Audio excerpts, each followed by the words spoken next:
In this screencast, we're going to take a look at part of the material from Chapter 8, Myers Chapter 8, which is memory. And in particular, we're going to take a look at different types of memory. Before we do that, we need to just have a basic understanding of what memory really involves. And that is basically three parts. Okay, three parts or three of the component parts of memory, and that's encoding, storage, and retrieval or recall. Encoding basically is taking in the info and transferring it somehow so that the brain can understand it. So, for example, for a memory to take place, we've talked in class before about how memories are processed in the brain. Somehow that information comes in and has to get transferred into electronic signals and all that, and that's where we talked about with sensation and perception, all the stuff kind of going in and getting transferred into some kind of message that the brain can understand.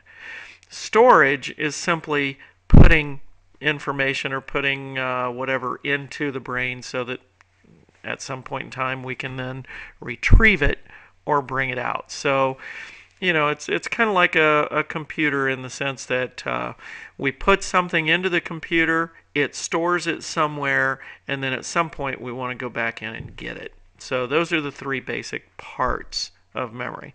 Now let's talk about the basic information for this screencast, and that is types of memory. This is actually an old theory based on Richard Atkinson and Richard Schifflin back in late 1960s. Okay, and they believed that there were essentially three types of memory.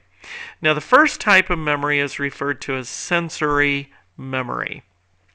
I want you to think a minute about at any given point in time, all of the different sensations that you have coming in at one time. Right now you're looking at hopefully the computer screen or your notes, or you're doing a variety of things there, but you've also got the sound coming out. You've got a variety of other things that may be going on around you. All of that stuff is overwhelming your sensations. And in terms of memory, there's no possible way, or at least this is the theory, there's no possible way that you can remember everything. You're going to remember parts of what are going on around you right now, right at this moment. But you have to make a conscious effort to kind of remember those, because otherwise, literally, sensory memory lasts for about 0 to 2 or 3 seconds, and then things are lost. If you don't pay attention to them, if you don't do something with the material, it's gone. Now, it varies depending on the sense. For example, we talk about iconic memory.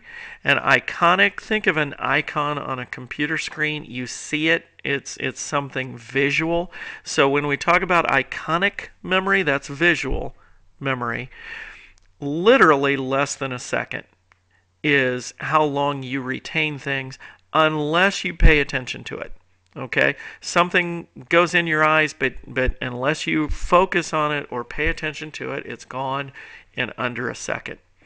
Echoic memory, otherwise things you hear, okay, basically those can hang around for about 3 to 4 seconds. That's about the max. So think about it. At times somebody may say something, you're not really paying attention, and then within about a second or two after that, you say, wait a minute, and it kind of echoes in your mind, and you turn and you say, what'd you say? And then you make reference to whatever they said, but it kind of lingers there for just a second. But for the most part, sensory memory, 0 to 2 seconds, and if you don't pay attention to it in that time period, it's gone. Second type of memory is short-term, or kind of the more current word for this is working memory. Short-term or working memory. Short-term or working memory, generally people agree that it lasts anywhere from about 2 to 30 seconds. So we are talking very, very short term. But again, it's something like, somebody tells you a phone number, or you hear something on the TV and you think, oh, I got to write that down, or I got to remember that. And so generally speaking, this type of memory lasts about 2 to 30 seconds.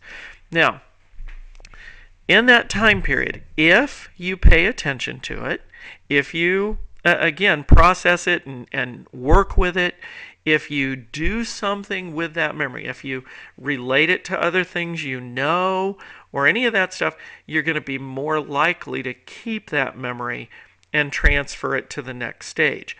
If you don't do anything with it, though, it's going to be lost. How many times do you hear something on the radio and think, oh, I gotta remember that website, or I gotta remember that number, and 3 or 4 seconds later you go, wait a minute, what was that? Because you didn't, again, kind of pay attention to it, and boom, it's gone. Now there is a what we call magic number for short-term memory, and the magic number is 7, meaning that for most people, they have a capacity of about 7 items in their short-term or their working memory.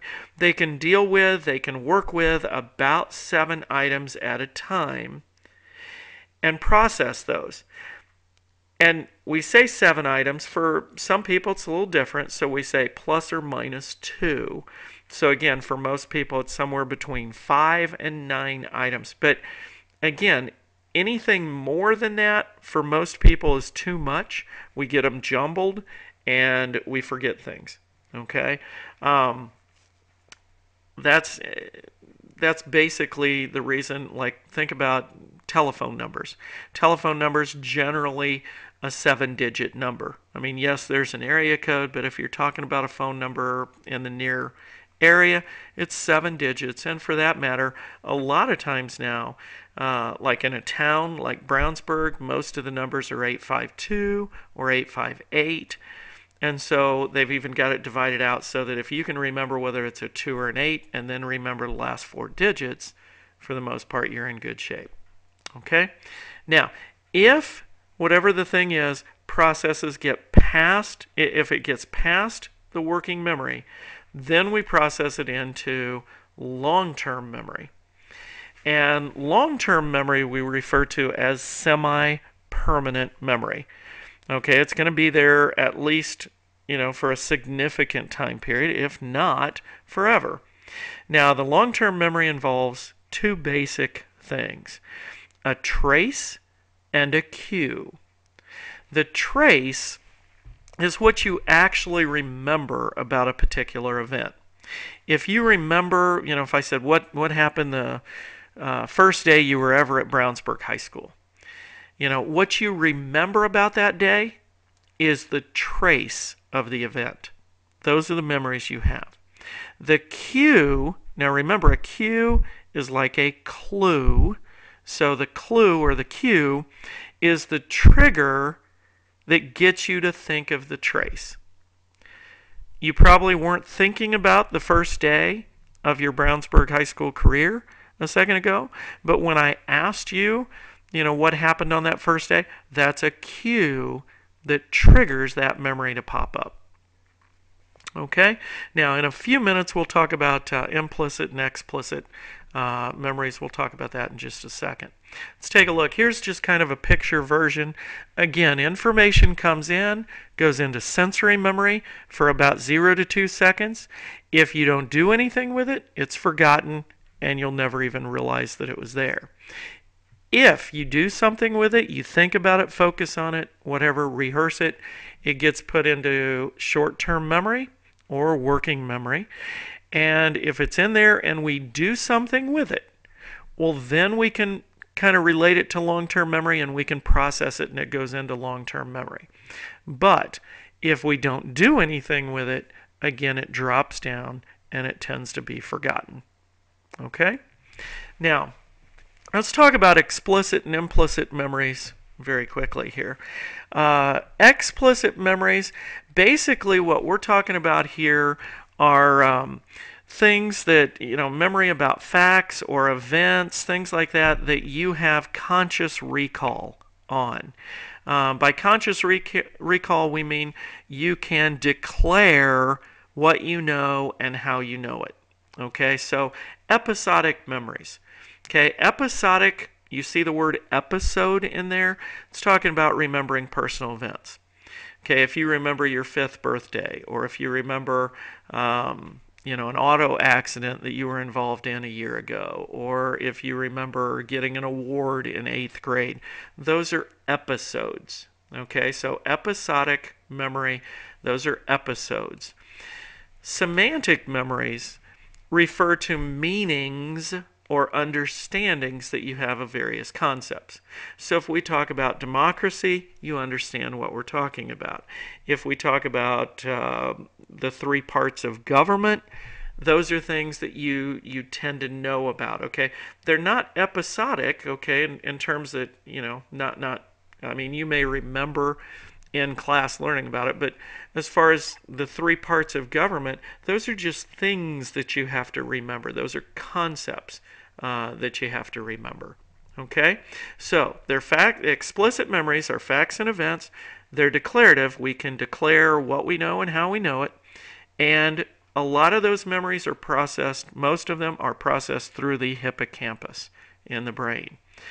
Very important to get a good night's sleep for these types of memories to get processed, especially stages 3 and 4, we believe are the time periods when a lot of these memories are kind of indexed in the brain. A lot of people have issues trying to remember what happened to them, basically between birth and age 3. And one of the reasons is because, prior to that, we really didn't have a lot of knowledge of language and things like that. So processing these things in the brain were very difficult because we didn't have the language or the vocabulary to even put meanings and understandings and things like that into the brain. Last thing here is implicit memories. And implicit memories, we're talking about the memory of how to do something, okay? Whether it be motor or cognitive skills, but basically it's how to do something. And typically, the person doesn't even know how they know it. In other words, it's non-declarative. You're not really sure how you know it. You just know that you do. And these memories tend to be processed in a variety of parts of the brain, including, in particular, the cerebellum. Okay? So implicit memories can be procedural memories, like knowing how to tie your shoes.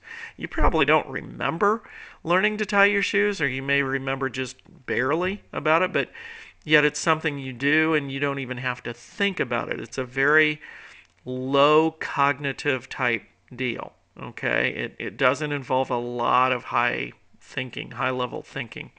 The other thing is conditioned memories like riding a bike, playing football or baseball, throwing a football, shooting a basketball, that sort of thing. So again, those are things that you have conditioned through years and years of practice, and somebody may come up to you and say, exactly how do you know how to do this particular procedure or this kind of a skill, and you may not know exactly how you know it. It's just something that you automatically do without even thinking about it. Okay? Those are all different types of memories.